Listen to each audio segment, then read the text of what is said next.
우리 지역의 시사 이슈를 쉽게 풀어 이야기하는 시간 시사토크, 아나운서 김은정입니다. 코로나발 경제 위기가 온 세계를 강타하고 있습니다. 전대미문의 상황으로 성장률은 급락하고 대량 실업 사태도 불거지고 있는데요.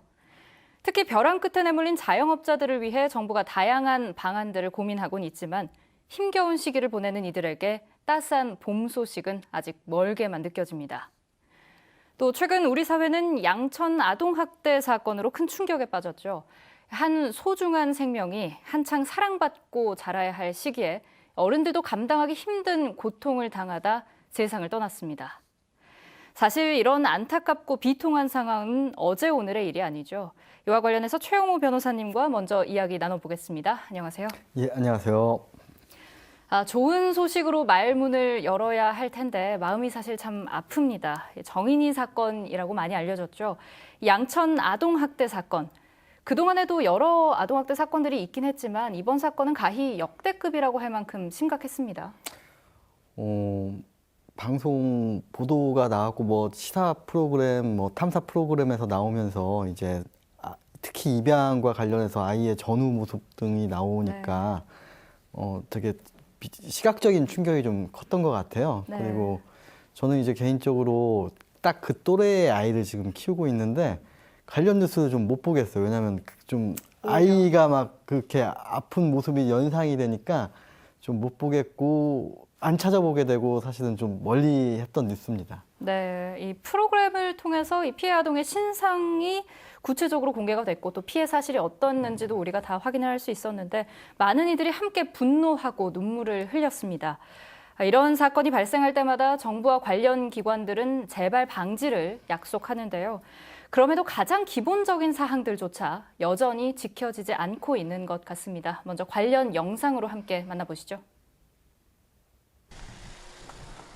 지난해 11월 의사 A씨는 진료한 아이의 학대가 의심된다고 경찰에 신고했습니다.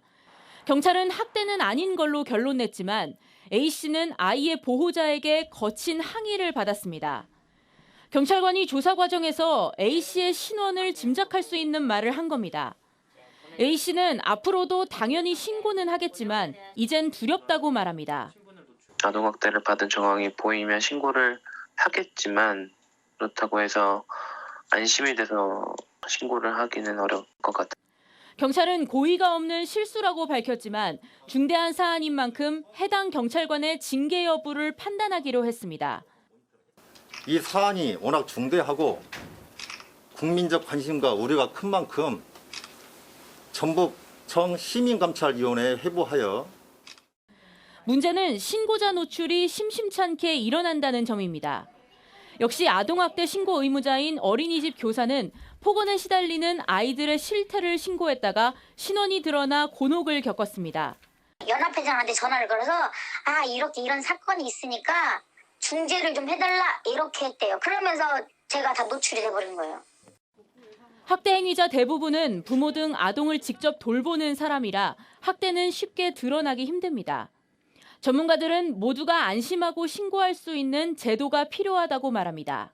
기존 앱에 이제 아동학대 영역을 추가를 한다든지 국민들이 익명성을 보장받은 상황에서 안심하고 신고할 수 있는 시스템을 만드는 게 중요하겠죠. 두려움 없이 신고 가능한 환경 속에서 적극적인 신고가 아동학대를 줄이는 출발점이라는 목소리가 큽니다. JTB 뉴스 주혜인입니다. 네, 이 아동학대 의심 및 발견 시에 신고 의무자로 지정된 사람들이 있습니다. 의료인, 교사, 시설 종사자 및 공무원 등의 특정 직군인데요. 신고를 했다가 오히려 곤욕을 당하게 된다면 어느 누가 나서서 아이들을 지키려 할까요? 지금도 어딘가에서 학대당하고 있을 수도 있는 아이들을 생각하면 이거 정말 빨리 개선돼야 할 문제 같습니다.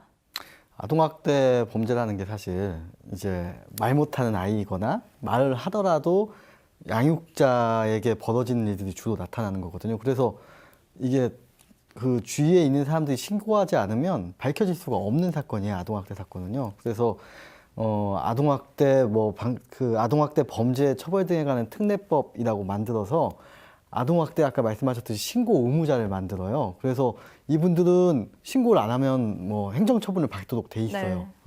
그래서 신고를 해야만 하는 상황인데, 근데 이제 거기에 또 같은 조항이, 어떤 조항이 들어오냐면은 이게 굉장히 세게 들어와 있죠. 신고 의무자 보호를 위해서 제10조 3항의 신고인의 인적 사항 또는 신고인임을 미루어 알 수 있는 사실, 이거를 절대 공개해서는 안 된다는 거예요. 사실 단순히 신고인이 누구다라는 정도가 아니라 신고인이 누구일 텐데 라고 추정하는 것까지도요. 추정할 수 있는 사실을 알려줘도 안 되는 네. 거고, 이를 위반하면 3년 이하의 징역이에요. 사실 이게 네. 지금 어떻게 처리될지 모르겠지만 다 형사사건이 가능한 사안입니다. 굉장히 심각한 사안이네요. 네, 정인이를 비롯해서 우리는 그동안 많은 아이들을 참 허망하게 잃었습니다. 무시무시한 폭력과 학대가 평범함의 얼굴을 하고 지금도 우리 주변 여기저기에 존재하고 있습니다.